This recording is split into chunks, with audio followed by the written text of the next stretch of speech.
GST में recovery कैसे होनी है। अब रिकवरी हमारी पेंडिंग कितनी है, कैसे पेंडिंग रहती है, इसको समझना बहुत ज्यादा जरूरी है। एक बड़ी वेबसाइट का रजिस्ट्रेशन ले लो, उसके नोटिफिकेशन आते रहेंगे और धड़ाधड़ बस भेजते जाओ। और ग्राउंड लेवल पर प्रॉब्लम कहाँ आती है, किस तरीके से आती है, इसके बारे में हम थोड़ा सा डिस्कस करते हैं। क्या डिस्कस करना है अभी हमें? डिपार्टमेंट के पास टैक्स कैसे आता है? टैक्स आता है एक जिसमें असेसी ने अपने आप टैक्स की पेमेंट कर दी, या फिर दूसरे केसेस कौन से हैं जिनमें शोकाज बना हुआ है, इंटरेस्ट और पेनल्टी और टैक्स पेयर से वसूल किया गया। अब एरियर्स पेंडिंग है जीएसटी के और लेगेसी के। हम थोड़ी सी बात करते हैं कि आखिर लेगेसी के जो एरियर्स वो पेंडिंग क्यों है। वो पेंडिंग इसलिए है, आज की डेट पर 5 साल के बाद भी वो पेंडिंग इसलिए है, या तो इन लीगेसी के केसेस में वो असेसी अपने पुरानी जगह को छोड़ के जा चुके हैं, या फिर उनके केसेस कोर्ट में अभी तक पेंडिंग है। डिपार्टमेंट के 2 नोटिफिकेशन 13/2017, 17/2017, जिसकी क्लेरिफिकेशन 1 साल के बाद आई 137/16/2017, जिसकी डेट 1 नवंबर 2018 थी। इसमें कहा क्या गया? इसमें कहा यह गया कि पुराने केसेस पुरानी जुडिक्शन देखेगी और नए केसेस यानी जीएसटी में अगर किसी ने माइग्रेट किया है वो उनकी नई जुडिक्शन देखेगी। अब यहां पर एक असेसी के 2 एड्रेस हो गए। और प्रॉब्लम कहां पर आई? पुराने केसेस में उनका रजिस्ट्रेशन किसी एक स्टेट का है और नया रजिस्ट्रेशन जीएसटी में जब उन्होंने माइग्रेट किया वो रजिस्ट्रेशन किसी दूसरे स्टेट का है। अब 2 जुडिक्शन उस असेसी को देख रही है। जीएसटी आ गया तो उनका नया एड्रेस बन गया, पुराने एड्रेस को वो छोड़ चुके हैं। कैसे हुआ? पुराने एड्रेस को अगर छोड़ दिया है तो कोई भी असेसी, अगर इनोसेंट असेसी है जिसके केसेस पुराने चल रहे हैं, वो डिपार्टमेंट से कम्युनिकेशन कैसे करेगा? जब उसके पास कोई नोटिस पहुंचेगा, कोई रिकवरी का लेटर पहुंचेगा, पर पहुंचेगा कैसे? जो पुराने एड्रेस को छोड़ के जा चुका है। इसी वजह से वो सारी रिकवरी जितनी है वो सारी पेंडिंग पड़ी हुई है। पेंडिंग कैसे? या तो वो अपने एड्रेस को छोड़ के जा चुके हैं, अगर वो तो रिकवरी के केसेस हैं जिनके लेटर वापस आ जाते होंगे। अगर डिपार्टमेंट कभी कोई लेटर भेजता होगा वो सारे वापस आ जाते होंगे। अब इसी वजह से सारी एरियर्स जो है वो पेंडिंग पड़े हुए हैं। एक प्रैक्टिकल प्रॉब्लम देखते हैं जिसमें जीएसटी से पहले एक पार्टी, एक टैक्स पेयर दिल्ली में रजिस्ट्रेशन था उसका। जीएसटी आ गया, उसने अपना माइग्रेशन करा लिया मुंबई में। अब ये 2 एड्रेस हो गए उसके। डिपार्टमेंट को रिकवरी करनी है दिल्ली के केसेस में। ये क्लैरिफिकेशन क्या बोलता है? रिकवरी कौन करेगा? दिल्ली का वार्ड, दिल्ली की गवर्नमेंट। इसकी रिकवरी कौन करेगा? दिल्ली की जुडिक्शन। दिल्ली की जुडिक्शन करेगी, पर करेगी कैसे? ये एड्रेस तो 0 हो गया ना, इस जगह पर कोई है ही नहीं। अभी 2 साल हो गए, 3 साल हो गए, 5 साल हो गए। 5 साल में भी रिकवरी अभी तक पेंडिंग है। अगर कोई टैक्स पेयर, किसी ने अपील फाइल कर दी या कोई नया एड्रेस उसका मिल गया तो इनकी रिकवरी होने के चांसेस बढ़ जाते हैं।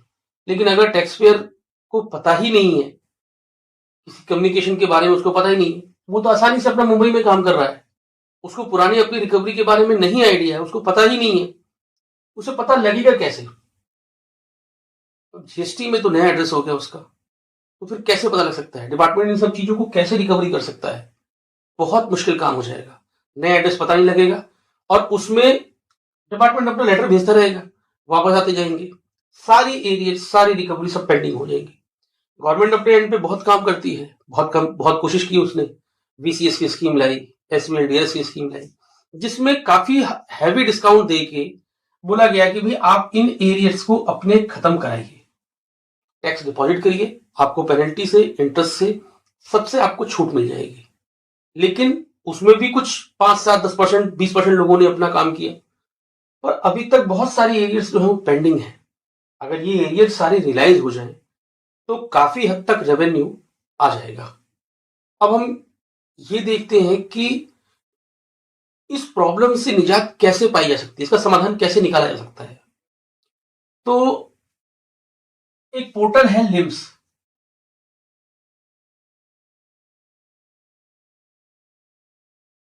जो कोर्ट और एडवोकेट के बीच में एक कम्युनिकेशन रखता है।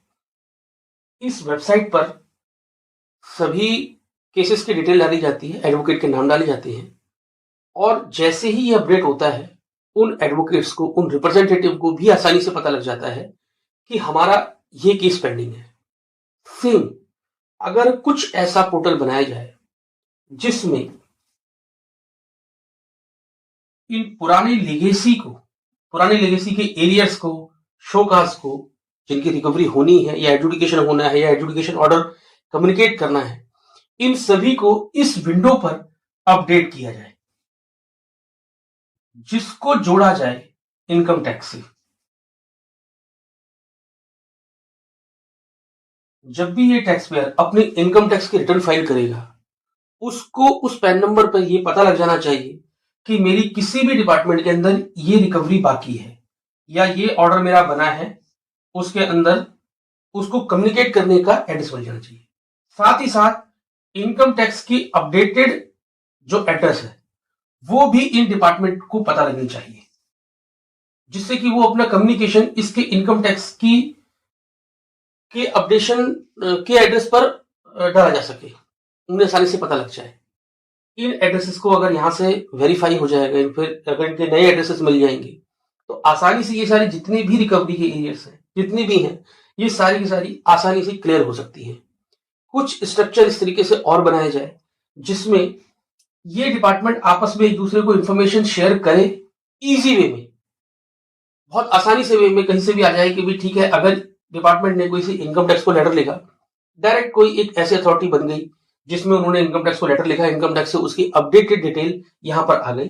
लेकिन ये जो अगर ये कॉमन पोर्टल बन जाता है तो इसके अंदर 50 to 60% चांसेस हैं जिनसे कि इन पुराने केसेस की कम्युनिकेशन इस नंबर पर मिलेगी, यहां पर इंफॉर्मेशन मिल जाएगी और डिपार्टमेंट को एक इजी वे मिल जाएगा, जिससे कि वो इनकी रिकवरी आसानी से कर सकते हैं।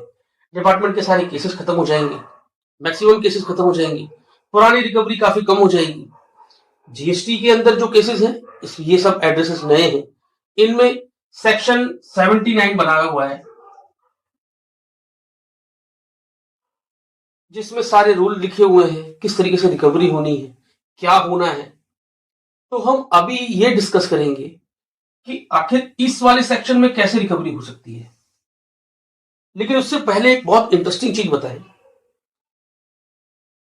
कि क्या ऐसा कोई रूल बन सकता है, क्या कोई ऐसा प्रावधान हो सकता है जिसमें डिपार्टमेंट और टैक्स पेयर के आपस के बीच में जो लायबिलिटी है वो किसी तीसरे बंदे पर भी लागू हो सकती है,